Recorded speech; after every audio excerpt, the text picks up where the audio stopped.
ਕੰਡਿਆਂ ਦੇ ਵਿੱਚ ਖੜ ਕੇ ਫੁੱਲ ਤਾਂ ਖੁਸ਼ਬੂ ਦੇਂਦਾ ਖੜੇ, ਸੋਚੂੰ ਜੇਕਰ ਸਾਡੇ ਲੋ ਪੈਗਾਮ ਇੱਕ ਲੁਕਿਆ ਖੜੇ। ਬਿੱਟੇ ਚਾ ਕੇ ਪਹੁੰਚ ਗਈ ਬੁੱਢੜੀ ਆਪਣਾ ਨਾਂ ਗਿਣਵਾਵਣ, ਪੱਤਾ ਵੀ ਹਸ ਵਕਤ ਦਾ ਯੂਸਫ ਵਿਕਣ ਆਇਆ ਖੜੇ। ਮਿਹਰਬਾਨੀ ਮਿਹਰਬਾਨੀ ਮਿਹਰਬਾਨੀ।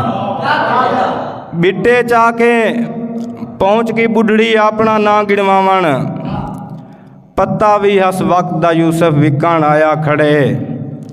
ਨਵੇਂ ਨਵੇਂ ਪਖੜੂ ਆਸਨ ਨਵੀਆਂ ਨਵੀਆਂ ਬੋਲਿਆਂ, ਜਿਤਨੇ ਤਾਣੀ ਵਕਤ ਦਾ ਬੂਟਾ ਫਾਲਤੂ ਰੁੱਝਾ ਖੜੇ।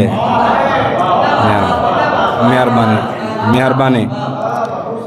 ਨਵੇਂ ਨਵੇਂ ਪਖੜੂ ਆਸਨ ਨਵੀਆਂ ਨਵੀਆਂ ਬੋਲਿਆਂ, ਜਿਤਨੇ ਤਾਣੀ ਵਕਤ ਦਾ ਬੂਟਾ ਫਾਲਤੂ ਰੁੱਝਾ ਖੜੇ। ਆਪਣੀ ਖਾਤਰ ਜੀਵਨ ਵਾਲੇ ਫਰਸ਼ ਰੁਧਾਈ ਪਏ ਹਨ, ਖਲਕਤ ਕੀਤੇ ਜੀ ਗੈਂਦਾ ਦਰਬਾਰ ਜੁਮੀਂਦਾ ਖੜੇ। ਕੂੜਾ ਦੌਰ ਹੈ ਕੂੜ ਦੀ ਪਾਸੋ ਸਾਰੇ ਇਕੱਠੇ ਥੀਂਦਨ, ਸੱਚ ਹੈ ਕੱਲਾ ਡਰ ਕੇ ਸੱਚ ਤਾਂ ਚੁੰਡੇ ਛੱਥਾ ਖੜੇ। ਲੱਗਦੇ ਅੱਲਾ ਰਾਜ਼ੀ ਹੈ ਸਹਾਰਾ ਦੇ ਲੋਕਾਂ ਉੱਤੇ, ਪੱਖੀਆਂ ਦਾ ਚਿਲਕਾਰ ਸੁਣੀਂਦੇ ਟੋਭਾ ਸਾਵਾ ਖੜੇ। ਮਿਹਰਬਾਨੀ ਮਿਹਰਬਾਨੀ। ਲੱਗਦੇ ਅੱਲਾ ਰਾਜ਼ੀ ਹੈ ਸਹਾਰਾ ਦੇ ਲੋਕਾਂ ਉੱਤੇ, ਪੱਖੀਆਂ ਦਾ ਚਿਲਕਾਰ ਸੁਣੀਂਦੇ ਟੋਭਾ ਸਾਵਾ ਖੜੇ। ਸੋਚ ਹੈ ਵਕਤ ਗੁਜ਼ਰਦਾ ਵੇਂਦੇ ਵੱਡੇ ਥੀਂਦੇ ਪਏ ਹੈ, ਸੱਚ ਹੈ ਜ਼ਿੰਦਗੀ ਮੁੱਕਦੀ ਪਈ ਹੈ ਝਾਰਾ ਲਗਾ ਖੜੇ। ਮਿਹਰਬਾਨੀ। ਸੋਚ ਹੈ ਵਕਤ ਗੁਜ਼ਰਦਾ ਵੇਂਦੇ ਵੱਡੇ ਥੀਂਦੇ ਪਏ ਹੈ, ਸੱਚ ਹੈ ਜ਼ਿੰਦਗੀ ਮੁੱਕਦੀ ਪਈ ਹੈ ਝਾਰਾ ਲਗਾ ਖੜੇ।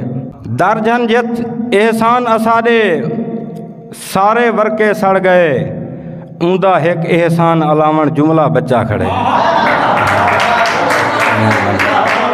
ਮਿਹਰਬਾਨੀ। ਦਰਜਨ ਜਿਤ ਇਹਸਾਨ ਅਸਾਡੇ ਸਾਰੇ ਵਰਕੇ ਸੜ ਗਏ, ਉਂਦਾ ਇੱਕ ਇਹਸਾਨ ਅਲਾਵਣ ਜੁਮਲਾ ਬੱਚਾ ਖੜੇ। ਜੈਂਦੇ ਜੰਮਣ ਕੀਤੇ ਮੰਤਾਂ 15 ਸਾਲ ਮੰਗੇ ਨਿਸ, ਮਰਦਾ ਨਿਵੇਂ ਉਹ ਬਚੜਾ ਪਿਓ ਕੋ ਵਾਦਾ ਖੜੇ। ਸੋਮ ਸਲਾਦ ਦੇ ਪੱਕੇ ਕੱਢਾਂ ਜਮਸਨ ਇੰਝੇ ਘਰ ਵਿੱਚ, ਜੇਰੇ ਘਰ ਵਿੱਚ ਟੀਵੀ ਸੀਡੀ ਮੁਜਰਾ ਲਗਾ ਖੜੇ।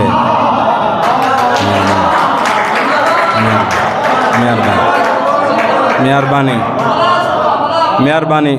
ਸੋਮ ਸਲਾਦ ਦੇ ਪੱਕੇ ਕੱਢਾਂ ਜਮਸਨ ਇੰਝੇ ਘਰ ਵਿੱਚ, ਜੇਰੇ ਘਰ ਵਿੱਚ ਟੀਵੀ ਸੀਡੀ ਮੁਜਰਾ ਲਗਾ ਖੜੇ। ਵਤ ਅਸਮਾਨ ਦੇ ਚਾਂਦਰ ਕੋ ਲੱਗਦੇ ਲੁਕੜਾ ਪੋਸੀ ਸਾਹਿਲ, यार असाडा आज ता डाढ़ा जुड़ा बिना खड़े। मेहरबानी। बात आसमान दे चांद्र को लग दे लुकड़ा पोसी साहिल, यार असाडा आज ता डाढ़ा जुड़ा बिना खड़े।